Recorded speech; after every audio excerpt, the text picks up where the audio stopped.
Voting areas, and they are packed. They're 2 blocks long with people voting. And they're obviously all voting for you.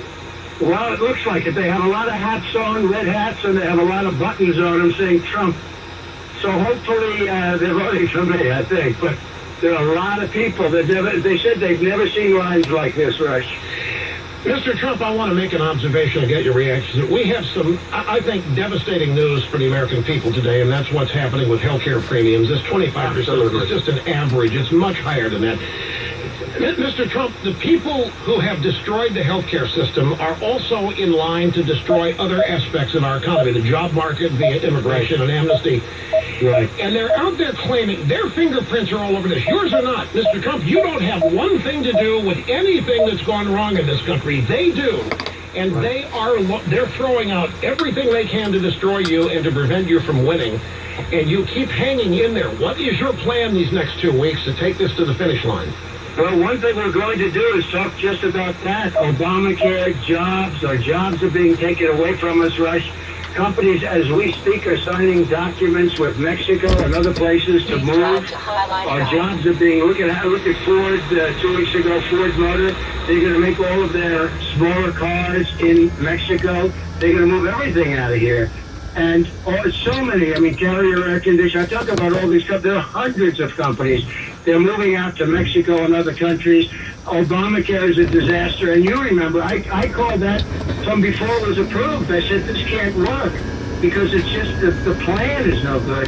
The concept is no good. Well, but the problem is, it is working. It is working by design. The whole point of this is to have it fail like this so that they can then have people panic and ask the government to fix it, and the government will fix it by going single payer, with the government totally running the healthcare system, which gives them so much power over people and their behavior, the way they live their lives, don't even want to think about it. And if they do that, Rush, they'll have an even worse situation that they have now. If you look at even Canada, the people come down, they want an operation, they come to the United States to get the operation. You look at what's going on. It is a disaster in terms of cost. And the 25% rush is less than half of what the real number is. The real number in some of these places is 80% and 90% increases. It's catastrophic, actually. They put out the phony number of 25% because 25% sounds better than 60 or 70%. Well, the former head of the Democrat National Committee, Debbie Wasserman Schultz, is out there saying, oh, no, it's been much worse. Bush was destroying the healthcare system, and Obamacare is, all it's doing is keeping prices from going up more rapidly. It's frustrating, Mr. Trump, because their fingerprints, as I say, are all over. If anybody, in my estimation, is disqualified from having anything further to do with this nation's economy or healthcare or immigration, it's the Democrat Party. And you have absolutely, there's not one thing going wrong in this country they can blame you for, and yet they're trying to tell everybody that you're the one not qualified, that you're the one not fit. What has this been like for you personally? You're a winner. You're somebody who's won in everything that you've done. And these kinds of, I don't think people understand the impact on a family or even an individual when the kitchen sink is thrown at them, as has been thrown at you. Well, they've been vicious. The New York Times, they lie like I've never seen anything. They know they're lying. One of these guys wrote a story, Jim Rutenberg, a story. Literally, they'll do whatever they have to do. He practically insinuated they'll tell and they'll say whatever they have to say. These are vicious people. These are lying people. And, fortunately, I can defend myself. I have, what do people do that can't defend themselves? But I'll tell you the good news. People know it. People see it. And they say it's the greatest pile-on in the history of politics and probably long beyond politics. And here's the bottom line. I think we're doing really well. They even put phony polls out there. Like you take a look at some of these polls, they're totally phony. Now, the poll that called it correct for the last 3 presidential elections has us up by 2%. And you take a look at the lines in Florida, they're unbelievable what's going on. And early polling at different places has us leading in a lot of different places that nobody was even thinking about. So we'll see what happens, but these are bad people, Rush, and I mean, you've dealt with them for a long time, but they're bad. They're bad and very evil people. You have an interesting philosophy in the way of dealing with this, and people in public life have evolved different theories and ways. But you are accused of whatever it is, with whatever subject. You choose to defend yourself right on the spot. You choose to go in. People say, no, Mr. Trump, stick to the issues. Don't let them sidetrack you that way. What is your thinking on trying to repel them? Go ahead. No, he thinks we lost it. His cell phone connection must have dumped. Well, maybe he will call back. He had a window until about 2:15 or 2:17. And I guess he's in Miami and is going to be flying somewhere. I heard him say earlier today that they have to win. We got him back. Mr. Trump, we lost the connection, but here you are back with us. There we go. They tell me you're back, Mr. Trump. We got cut off somehow, Rush. They are evil people. The press, the media, they're bad people, and nobody lies like they do. Well, and what I was saying before we got cut off is that a lot of public figures have different ways of dealing with it. Some ignore it, hoping not to amplify it. You, obviously, in your life, when somebody's come after you, wounded you, you go right back at them. And then people say, Mr. Trump, stick to the issues. Don't be distracted like this. What is your thinking in dealing with it? I never like it when they tell me that, and I'm sure they're right. But when people say things that are fabrication, there were fabricated stories made up. These were fabrications. And you know what I'm talking about. Out of nowhere. And this was just like, if you remember, where they said, with the rallies, where they hired thugs to go into my rallies. Well, I think they hired other people to do other things. I would rather, Rush, fight it. Even though most people say you shouldn't do that. But if you fight it, at least you're telling the truth. At least the word is out that, you're innocent of these charges, or stating you're innocent. But other people say stay on jobs, stay on Obamacare and repealing and replacing it, etc. So I guess there's two theories. I would rather fight it, but everyone says you shouldn't do that. Just go along. Well, you have to be who you are, and I think one of the things that has so many people so excited for you is that you do fight. Is that you do fight back. Well, I'd like to at least, make a statement about the truth. And even if that delays it a day or two, in other words, then they have to put the statement, then they don't talk about jobs and Obamacare, right? But honestly, they have to know your view. They have to know that this stuff never took place. It was total fabrication. So I would rather do it that way, but a lot of people disagree with me, Rush. You may be one of the few that don't. Well, I believe in people being who they are, and you are obviously who you are, and I think people should stay who they are. You're not a phony in any way, shape, manner, or form. You've got, Mr. Trump, so many people. Your support, I mean, you see it in all of your rallies. It's voluminous, and it's deep. I don't know if you really have an idea just how many people love you and are depending on you and hoping you win here. Give me a phone, please. He's got a phone in. I guess we're dropping out. We can hear him, but he can't hear us. Is that what he said? Get me a phone quick. Well, let's see if we can reestablish connections here. I'm a highly trained broadcast specialist and can vamp here while we wait for the connection to be reestablished. Or is it too late now because he has to leave this room? No, you're hearing them, and they just can't hear us. Well, it's probably our phone system's fault. They got the worst phone system in all of radio here. I'm just kidding about that.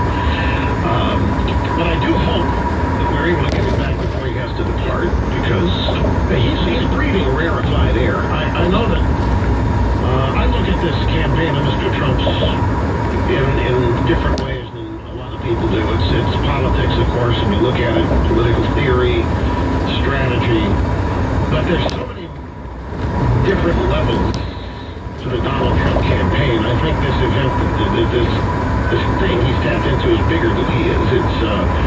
And it's got millions of Americans, and we're going to find out how many there really are. And they're totally invested in his candidacy. They're totally invested in him.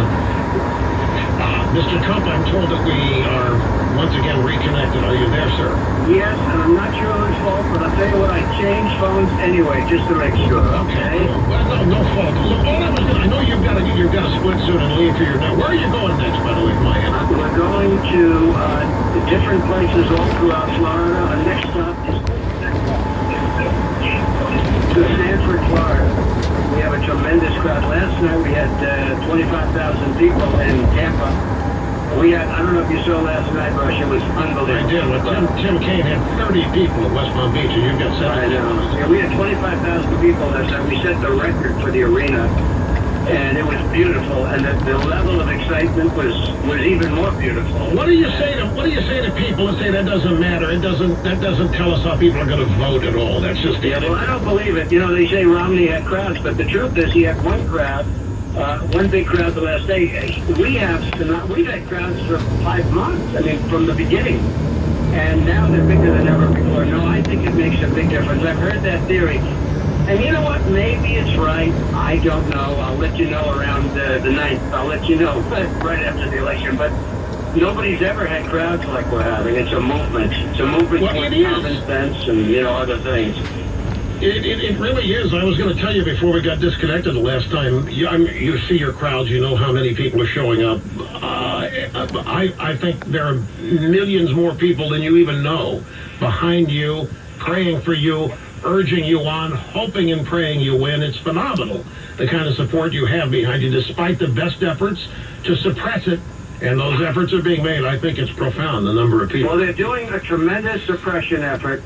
But so far, I will tell you, when you look at where the voting booths are, the voters, we passed, I told you before, we passed 3 of them.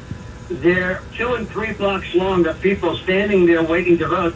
And 4 years ago, they'd have 2 people in the room and everybody's falling asleep.